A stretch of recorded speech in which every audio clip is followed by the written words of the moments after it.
శుక్లాంబరధరం విష్ణుం శశివర్ణం చతుర్భుజం ప్రసన్నవదనం ధ్యాయేత్ సర్వవిఘ్నోపశాంతయేత్. వ్యాసాయ విష్ణురూపాయ వ్యాసరూపాయ విష్ణవే నమో వై బ్రహ్మనిధయే వాసిష్ఠాయ నమో నమః. విమలపటి కమలకుటి పుస్తకరుద్రాక్షసస్తహస్తపుటి కామాక్షి పక్ష్మలాక్షి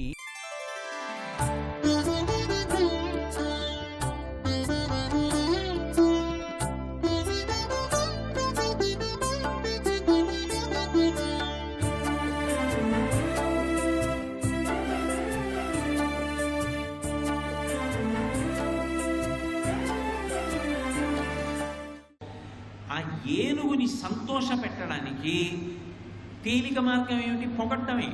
అన్నిటికన్నా ఒక మనిషిని తేలికగా పాడు చెయ్యగలిగినటువంటి సాధనం ఏమిటి అంటే మితిమీరిన పొగట్ట. ఎంత శాబ్దిక ప్రత్యక్ష ప్రసారం చేశారో. బలాన్నంతటినీ కాళ్ళ మీదకి తెచ్చుకుని ఊంచుకుని ఇప్పుడు బలమంతా కూడా తొండం లోపల ఉన్నటువంటి ఊపిరి మీద కేంద్రీకరించాడు. నుడ్డాడించి పించింప ఒక్కసారి ఆ నీటిని చిమ్మితే ఎంత దూరం వెళ్ళిందంటే ఆ నీటిని లాగినప్పుడు ఆయన లాగిన వేగానికి నీటిలో ఉన్నటువంటి చేపలు, నీటిలో ఉన్న ఎండ్రకాయలు, నీటిలో ఉన్న మొసలి పిల్లలు కూడా ఆయన యొక్క తొండం లోపలికి వెళ్ళిపోయి ఇప్పుడు ఆకాశం వైపుకెత్తి ఆ నీటిని చిమ్మితే ఈ చేపలన్నీ కూడా మీనరాశిలో వెళ్ళి పడ్డాయి. ఎండ్రకాయలన్నీ కర్కాటక రాశిలో పడ్డాయి. మొసళ్ళన్నీ మకర రాశిలో వెళ్ళి పడ్డాయి. ఏమిటి? ఒక మొసలి వెళ్ళి కర్కాటక రాశిలో పడలేదు, ఒక ఏదో ఎండ్రకాయ వెళ్ళి మీనరాశిలో పడలేదు. చేపలు మీనరాశిలో, ఎండ్రకాయలు కర్కాటక రాశిలో, మొసళ్ళు వెళ్ళి మకర రాశిలో పడేటట్టుగా ఆకాశం వెప్పి చిప్పాడు. వెంటనే చుట్టూ ఉన్న వాళ్ళు ఎన్ని జేజేలు కొడతారు. కానీ మొట్టమొదటే గజేంద్ర మోక్షణాన్ని ప్రారంభిస్తూ అత్యద్భుతమైన మాట ఒకటి అన్నారు పోతన గారు. అదంతా ఎక్కడి బలం? ఇలబల సంపన్న వృత్తి ఏనుగుగున్నల్. ఈ భూమి మీద పుట్టినటువంటి ప్రాణి అని దానికి అర్థం. ఎందుకంటే ఈ లోకమునకు ఒక లక్షణం, ఒక్కొక్క లోకానికి ఒక్కొక్క లక్షణం ఉంటుంది. ఈ లోకానికి మర్త్యలోకము అని పేరు. మర్త్యలోకము అంటే అర్థం ఏంటంటే ఏ శరీరం పట్టుకుని జీవుడు వస్తాడో ఆ శరీరాన్ని జీవుడు విడిచిపెట్టి వెళ్ళిపోవాలి తప్ప ఈ శరీరాన్ని పట్టుకుని వెడతాను అన్నం కుదరదు. శరీరాన్ని పంచభూతాలకి అప్పచెప్పి వెళ్ళిపోవాలి. శరీరం మళ్ళీ పడిపోవడానికి కొంతకాలము శరీరముగా ఉంటుంది, కొంతకాలము దేహముగా మారిపోతుంది. శరీరము అని ఎప్పటి వరకు పిలవాలి అంటే 50వ సంవత్సరం వచ్చే వరకు శరీరం అని పిలవాలి. 50 దాటాయి అనుకోండి శరీరం అనకూడదు, దేహం అనాలి. ఎందుకంటే అది దహింపబడడానికి సిద్ధమైపోతోంది, అది అగ్ని సంస్కారం చేయబడడానికి దగ్గర పడిపోతోంది ఇంకా. కాబట్టి అప్పుడు బలమంతా ఇక క్షీణించడం ప్రారంభిస్తుంది తప్ప బలం పెరిగే అవకాశం ఉండదు. ఇప్పుడు ఈ లోకంలో పుట్టినటువంటి వాడు ఎంత బలవంతుడు కానివ్వండి, చిట్ట చివర మాత్రం పరమ బలహీనుడు అయిపోవచ్చింది. పరమ బలహీనుడిగా పుడతాడు. పసిపిల్లవాడిగా పుట్టినప్పుడు ఏ బలం ఉండదు. మధ్యలో పరమ బలవంతుడు యవ్వనంలో, మళ్ళీ వృద్ధాప్యం వచ్చేటప్పటికి మళ్ళీ పరమ బలహీనుడు. కొడుకు ఆసరా తీసుకుని కొడుకు భుజం మీద చెయ్యేసుకుని నడిచి వెడతాడు. లేకపోతే శిష్యుడు పక్క నుండి రక్షణ ఇస్తే ఆ శిష్యుల యొక్క చేతుల మధ్యలో నడుస్తాడు. శిష్యుడు కొడుకు ఒక్కలాంటి వాళ్ళే కాబట్టి ఆ మాటకు వస్తే ఇంకా కొడుకు కన్నా గొప్పవాడేమో శిష్యుడు. కాబట్టి మరి ఈ లోకంలో పుట్టినవాడికి బలం క్షీణించిపోయి చిట్ట చివర తన త్రాగవలసిన మంచినీళ్లు తాను తాగలేడు. చెయ్యి గడగడగడగడ ఉడికిపోతుంటే భార్య వచ్చి నీళ్లు పట్టిస్తుంది. తుదన ఈ శరీరాన్ని ఇక్కడ విడిచిపెట్టేస్తాడు. కాలము బలాన్నిస్తుంది, అన్నము బలాన్నిస్తుంది, కాలము అన్నము బలాన్ని తీసేస్తాయి. ఇంత విచిత్రమైన లక్షణం ఈ లోకంలో ఉంది. కానీ ఈ సంధిలో ఎక్కడో ఒక చోట మాత్రం చాలా బలంగా ఉంటుంది శరీరం. అది శాశ్వతం అనుకుని తప్పు పనుల వైపుకు వెళ్ళిపోయిన వాడు ఇక దిద్దుకోలేడు. అయిపోయింది, ఆ బలాన్ని దానికి ఉపయోగించాడు.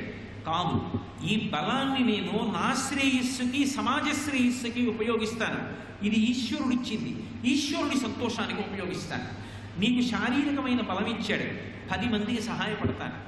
నాకు ఏదో ఒక పల్లకి మొయ్యగలను, ఈశ్వరుడి పల్లకి మోస్తాను, గురువుగారు కూర్చున్న పల్లకి మోస్తాను, నాకు డబ్బు ఉంది, నా దగ్గర డబ్బు ఉంది కాబట్టి 10 మందికి కడుపు నిండా అన్నం పెట్టి వాళ్ళు కడుపు నిండా అన్నం తింటుంటే చూసి పరమ సంతోషం పొందుతాను, ఒక గుడి కట్టిస్తాను, ఒక గుళ్ళో స్వామివారు కట్టుకోవడానికి వస్త్రాలు ఇస్తాను, ఒక ఆభరణ విశేషం చేయిస్తాను. తనకి ఏది ఈశ్వరుడిచ్చాడో దాన్ని భగవంతుడికి అర్పించి బతికిన వాడెవడో వాడు ధన్యుడు. ఇది నాకు ఉండిపోతుందని మురిసిపోయిన వాడెవడో దాన్ని ఒక్కడూ దాచుకోలేడు. ఎందుకంటే అది ఇలబల సంపన్న వృత్తి, అది కాలం తినేస్తుంది. నేను 30 ఏళ్ల వయసులో ఉన్నప్పుడు అపారమైన బలంతో ఉండేవాడిని. ఈ కళ్ళజోడు అక్కర్లేదు నాకు. అప్పుడు ఈ కళ్ళజోడు లేకుండా చదివేవాడిని. ఇప్పుడు చదవగలనా? ఇప్పుడు చదవలేను. అప్పుడు 40 కిలోమీటర్ల దూరం అవలీలగా నడిచి వెళ్ళేవాడిని. నిజంగా వెళ్ళాను కూడా. పెద్దాపురం నుంచి అన్నవరం పాదయాత్ర చేసి వెళ్ళిపోతూ ఉండేవాడిని. ఒక్కడిని నిర్భయంగా ఒక్కడినే నడిచి వెళ్ళిపోయేవాడిని. కాకినాడ నుంచి దక్షారామం నడిచి వెళ్ళిపోతూ ఉండేవాళ్ళం. ఒకసారి అందరం కలిసి చేశాం పాదయాత్ర. ఇప్పుడు 50 కిలోమీటర్ల పైచిలుకు దూరం ఉన్నటువంటి అన్నవరాన్ని కాలినడకన వెడతానని సంకల్పం చేయగలనా? ఆనాడున్న బలం ఈనాడు ఉంటుందా? ఉండదు. ఇంకో 20 ఏళ్ళు పోతే నేను ఒకనాడు పెద్దాపురం నుంచి అన్నవరం నడిచి వెళ్ళాను అన్న విషయం జ్ఞాపకానికి వస్తే నాకే ఆశ్చర్యంగా ఉంది. ఆ రోజులే వేరు, అసలు అలా సంకల్పం ఎలా చేశాను, ఈ శరీరమే అలా నడిచింది అని అనుమానం వస్తుంది. ఇలబల సంపన్న వృత్తి ఉండిపోయే బలం కాదు. ఉండిపోని బలాన్ని, అప్పటికి మాత్రం ఉన్న బలాన్ని చూసుకుని ఎంత గర్వపడుతున్నాడో చెప్పడానికి ఈ మధ్య చూపించారు పోతన గారు. అంత బలం ఉంది. దీన్ని ఇంకొక రకంగా వాళ్ళ తన చుట్టూ ఉన్న వాళ్ళు పొగుడుతున్నారని తాను బలవంతుడని నిరూపించుకోవడానికి వాడాడు. ఇభలోకేంద్రుడు హస్తరంధ్రముల నీరెక్కించి పూరించి చండమగంబనకెత్తి నిక్కివడి నుడ్డాడించి పింజింప ఆ రభటి నీరమలోన పెల్లగసి నక్రగ్రాహ పాఠీనముల్ల భమందాడు మీన కర్కటములను పట్టెన్ సురల్ బ్రాహ్మణం. దేవతలు కూడా తెల్లబోయేటట్టుగా ఆ సరోవరంలో ఉన్న నీటిని తొండంలోకి లాగి ఆకాశం వైపుకి చిమ్మి అందరూ ఆశ్చర్యచకితులైపోయేటట్టుగా ప్రవర్తించాడు. ఒక్కటి జ్ఞాపకం పెట్టుకోండి, ఎన్ని ఉన్నా ఇలా వంగడానికి చాలా వినయం ఉండాలి. అదంత తేలికగా రాదు. ఎంతో సాధన చేస్తే, ఎన్నో వింటే, భగవంతుడి అనుగ్రహం వస్తే ఇలా వంగగలగడం వస్తుంది. నేను ఇంత వాణ్ణని ఇలా నిలబడడానికి ఏమీ నేర్చుకోక్కర్లేదు, ఏమీ చదువుకోక్కర్లేదు, ఎవరి దగ్గరికి వెళ్ళక్కర్లేదు. నేను ఇంతటి వాణ్ణన్న అహంకారం ఒక్కటి ఉంటే చాలు. ఎంత గొప్పవాళ్ళు కనపడ్డా కూడా నిర్లక్ష్యంగా ఇలా చూపించి గర్వంగా ఇలా నిలబడచ్చు. ఆ అతిశయం చివరికి ఎంత ప్రమాదావస్థకైనా తీసుకెళ్ళిపోతుంది. సంసార మగ్నుడైపోయాడు. అంటే ఈ భార్యలు శాశ్వతం, ఈ బిడ్డలు శాశ్వతం, ఈ పరివారం శాశ్వతం, ఈ పదవి శాశ్వతం, నేను ఇలాగే ఉండిపోతాను, ఇంత బలంగా ఉంటాననుకున్నాడు. కారే రాజులు రాజ్యములు గెలువరే గర్వోన్నతి పొందరే వారేరి సిరి మూట కట్టుకొని పోవంజాలిరే భూమిపై పేరైనం కలదే శిబి ప్రముఖుల్ ప్రీతి యశక్కాములై ఈరే కోర్కెలు వారలంతల పరే ఈ కలమున్ భార్గవ అంటారు బలిచక్రవర్తి ఉపాఖ్యానంలో పోతన గారు. ఎంతమంది రాజులు ఏలేరు ఈ భూమిని. ఏలిన ప్రతిరాజు నేను భూమిపతిని అన్నాడు, నేనే రాజునన్నాడు. భూమి అలాగే ఉంది. విడిపోయిన రాజుల పేర్లేవి? ఎంతమంది పేర్లు జ్ఞాపకం ఉన్నాయి? కారే రాజులు రాజ్యములు గెలువరే గర్వోన్నతి పొందరే వారి ఏరి వాళ్ళందరూ సిరి మూట కట్టుకొని పోవంజాలిరే. వాళ్ళు సంపాదించిన దాంట్లో ఒక్క పిసను బంగారం ఏమైనా పట్టుకెళ్ళారా? పట్టుకెళ్ళలేదే. సిరి మూట కట్టుకొని పోవంజాలిరే భూమిపై పేరైనం కలదే. ఎవడు వినయంతో దానం చేశాడో వాడి పేరుండిపోయింది. శిబి ప్రముఖులను ప్రీతిని యశక్కాములై ఈరే కోర్కెలు వారలంతల పరే కలము భార్గవ. ఇప్పటికీ తలుచుకునేది ఎవరిని అంటే దానం చేసిన వాడిని, వినయం ఉన్నవాడిని తలుచుకుంటారు తప్ప లోకంలో అతిశయం పొందినవాడు కాలంలో ఎంతసేపట్లో పడిపోవాలి. సంసార మగ్నుడవడము అన్న మాటకు అర్థం అదే. అజ్ఞానమునందు కూరుకుపోతున్నాడు గజేంద్రుడు. ఇన్ని రకాలుగా కూరుకుపోతుంటే సరసిలో నుండి పొడగని సంభ్రమించి ఉదరి గుప్పించి లంఘించి హుంకరించి భాను కబళించి పట్టు స్వర్భాను పగిది ఒక్క మకరేంద్రుడి భరాజు గుడిసి పట్టే. అసలు ఇది నాకు అనిపిస్తుంది ఒక్కొక్కసారి భాగవతంలో గజేంద్ర మోక్షణ ఘట్టం జరుగుతుంటే ఇది పోతన గారి రాశారా మొత్తం రామచంద్రమూర్తి రాశారా అనిపిస్తుంది. నిజానికి ఆయనే చెప్పుకున్నారు, పలికిడిది భాగవతమట పలికించు విభుండు రామభద్రుండట నీ పలికిద భవహరమగునట పలికిద వీరుండు గాథ పలుకగనేలా అని. పోతన్న అన్న పేరుతో నేను చెప్తున్నాను, కానీ నిజానికి నేను కాదు చెప్తున్నది, రామచంద్రమూర్తి నన్ను పనిముట్టుగా చేసుకుని రాముడు పలుకుతున్నాడని చెప్పుకున్నారు. ఎంత అద్భుతంగా వర్ణించారంటే, సరసిలో నుండి పొడగని సంభ్రమించి ఉదరి కుప్పించి లంఘించి హుంకరించి భానుక పళ్ళించి పట్టు స్వర్భాను పగిలి ఒక్క మకరేంద్రుడి భరాజు ముడిసి పట్టే. ఇది గజేంద్ర మోక్షం.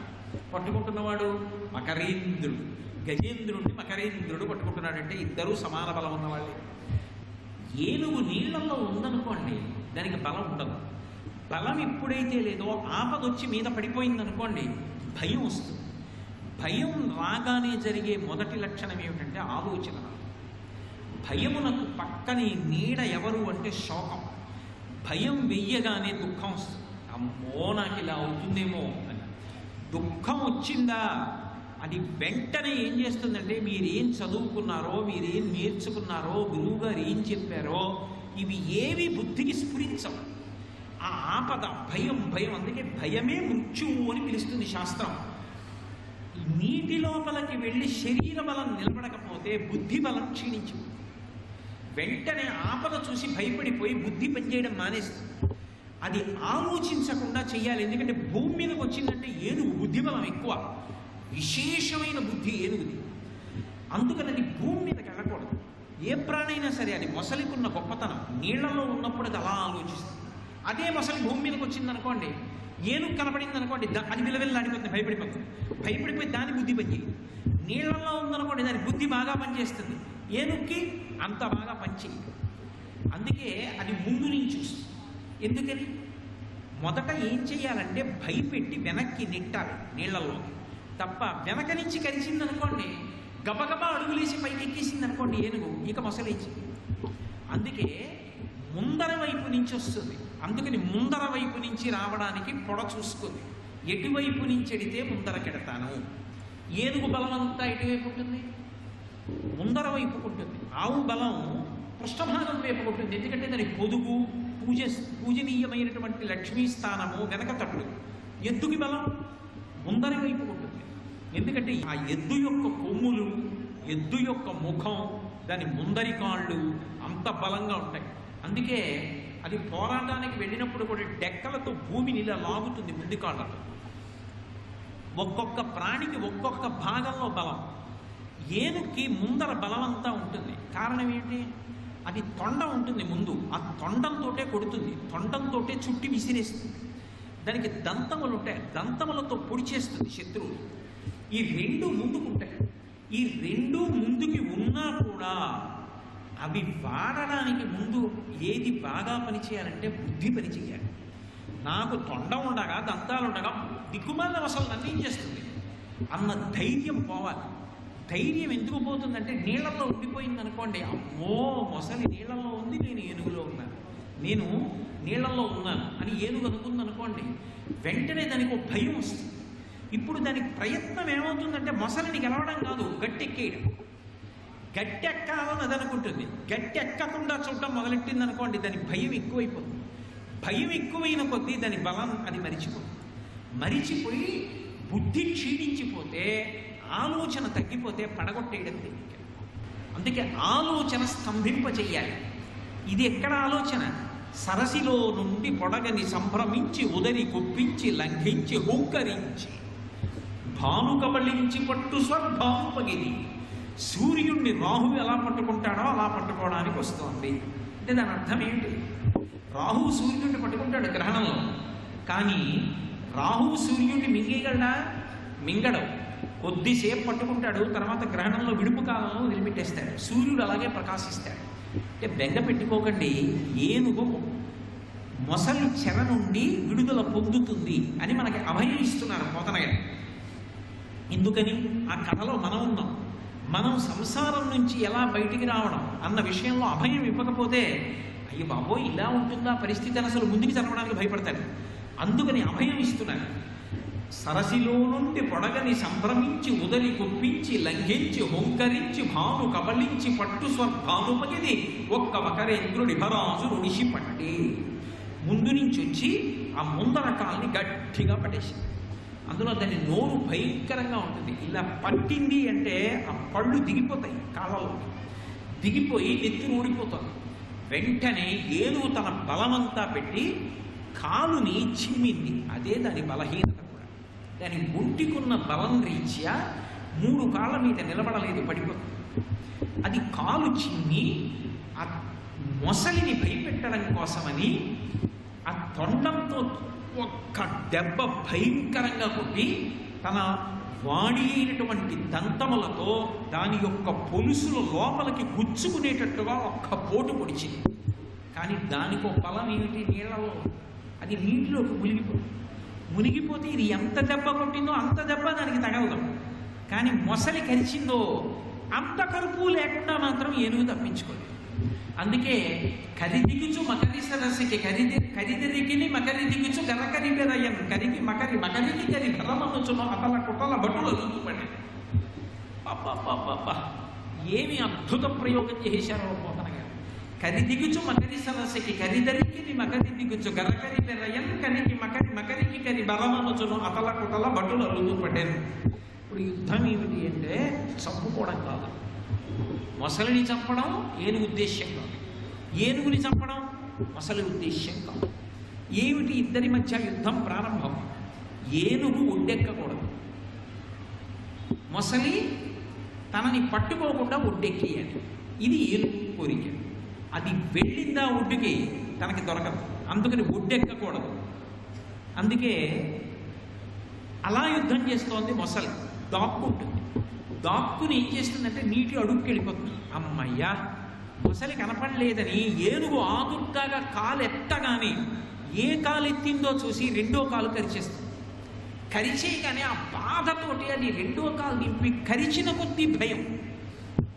అమ్మో కరిచేస్తోంది, ఇక్కడే ఉందని మళ్ళీ నీళ్లలో ఇంకా అడ్డదిడ్డంగా ఏదో కొట్టేయడమే, ఆ దంతాలతో పొడిచేయడమే. ఇంతలో నీళ్లలోంచి వెనక్కి వస్తోంది, ఎగిరి తోక కొరికేస్తోంది. అది వెనక 2 కాళ్ళని పట్టుకుని కొరికేస్తోంది. వెనక్కి బలం ఏది? బలం లేదు. ఇప్పుడు వెనక కాళ్ళు కొరుకుతుంటే తప్పనిసరి పరిస్థితుల్లో ఏనుగు వెనక్కి తిరుగుతోంది. వెనక్కి ఏనుగు తిరుగుతున్నప్పుడు ఇటు 2 కాళ్ళకి ఇటు 2 కాళ్ళకి మధ్యలో వ్యవధానం వస్తుంది. వెనక 2 కాళ్ళ మధ్యలో చెల్లిందనుకోండి ప్రమాదం. ఈ 2 కాళ్ళకి ఈ 2 కాళ్ళకి మధ్యలో చోటు దొరుకుతుంది మొసలికి. ఏనుగు ఇటు తిరిగితే వెంటనే అక్కడే ఉన్నది అక్కడే ఎగిరిదని పొట్ట కొరికేస్తాం. కొరికేసి యువతల వైపు నుంచి నీటి వైపు నుంచి పక్కకి వెళ్ళిపోతాం. ఇది అటు తిరిగి మొసలి ఉందనుకుని కొట్టేస్తాం. కొట్టేసి పడలిపోయి అమ్మయ్యా మొసలి కనపడలేదు. అప్పటికే పొట్ట కొరికేసింది, తోక కొరికేసింది, కాళ్ళు కొరికేసింది. గట్టెక్కేద్దామని మళ్ళీ ఎక్కబోయే లోపల ఒక్క దూకి ఎగిరి ఆ ఎదర నుంచి పైకి వచ్చి వీపు మీద కుంభస్థలం మీద కొరికి కింద పడి కిందకి దూకి కాళ్ళు కడుపు కొరుకుతోంది. ఇదంతా నిజానికి ఏమిటి? మృత్యువుకి జీవుడికి జరిగే యుద్ధం. మహాభాగవతంలోనే ఒక చోట వర్ణిస్తారు. మృత్యు వచ్చే ముందు మొదట ఎవరు ప్రవేశిస్తారు అంటే ప్రజ్వరుడు అని ఒకడు ప్రవేశిస్తాడు. వాడొక్కడు ప్రవేశించాడు అనుకోండి, సంధిబంధములన్నీ విడదీసేయడం ప్రారంభిస్తాడు, శరీరాన్ని పంపించేయాలి.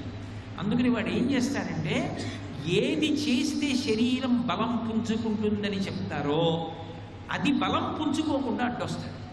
మొదట మధుమేహం వస్తుంది. మధుమేహం వచ్చింది మీకేం పర్వాలేదండి, రోజు ఒక్క అరగంట నడవండి, ఇంకా మిమ్మల్ని ఏం చేయదు మధుమేహం అన్నారనుకోండి, మోకాళ్ళ నొప్పులు వస్తాయి. అప్పుడు ఎలా నడుస్తాడు? నడవలేడు. ఏం పర్వాలేదండి మీరు ఇంట్లోనే కూర్చుని కాసేపు వ్యాయామం చేయండి అన్నారనుకోండి, చేతులు ఎత్తినా కాళ్ళు ఎత్తినా గోడల్లో పోట్లు వస్తాయి, ఆ పైన జారిపడి వెన్నుపోంలో నొప్పి వస్తుంది. ఎలా వ్యాయామం చేస్తాడు? లోపల మధుమేహం ఉంది, ఆ పైన జిహ్వచాపల్యం ఉంది, చాలు శరీరం వెళ్ళిపోవడానికి దారి ఏర్పడిపోతుంది. ఒక్క ప్రజ్వరుడు లోపల ప్రవేశించాడు అనుకోండి, వాడు సంధిబంధములను బలహీనం చేస్తాడు అంటుంది భాగవతం. అలా రోగమునకు ప్రజ్వరుడని పేరు. మనకి రోగం వచ్చిందనుకోండి ఊరుకుంటామా? వెంటనే వైద్యుడి దగ్గరికి వెళ్తాం. హాస్పిటల్కి వెళ్ళిన వాడు వైద్యశాలలో ఉండిపోదాం అనుకుంటాడండి? బయటికి వచ్చేయాలని వాడి తాపత్రయం, అక్కడే ఉంచాలని రోగం తాపత్రయం. బయటికి వెళ్లకుండా చూస్తుంది, బయటికి వెళ్ళిపోవాలని వీడు చూస్తాడు. ఇద్దరి మధ్య యుద్ధం జరుగుతుందా జరగదా? ఇది తినద్దు అది తినద్దు అంటారు, శరీరం నీరసపడిపోతుంది.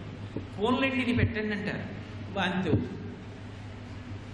ఇది పెడితే అది వస్తుంది, అది పెడితే ఇది వస్తుంది, అటు పెడితే కాళ్ళు కరుస్తుంది, ఇటు వస్తే పొట్ట కరుస్తుంది, అటు పెడితే తోక కరుస్తుంది. మొత్తానికి బాధ పడిపోతూనే ఉంటాడు. ఆపగలడా పరిశ్రమ? సంసారమే మృత్యువు, మృత్యువే సంసారము, రెండింటికి తేడా ఏముండదు. ఎక్కడుంటుంది సంసారం? కాలంలో ఉంటుంది.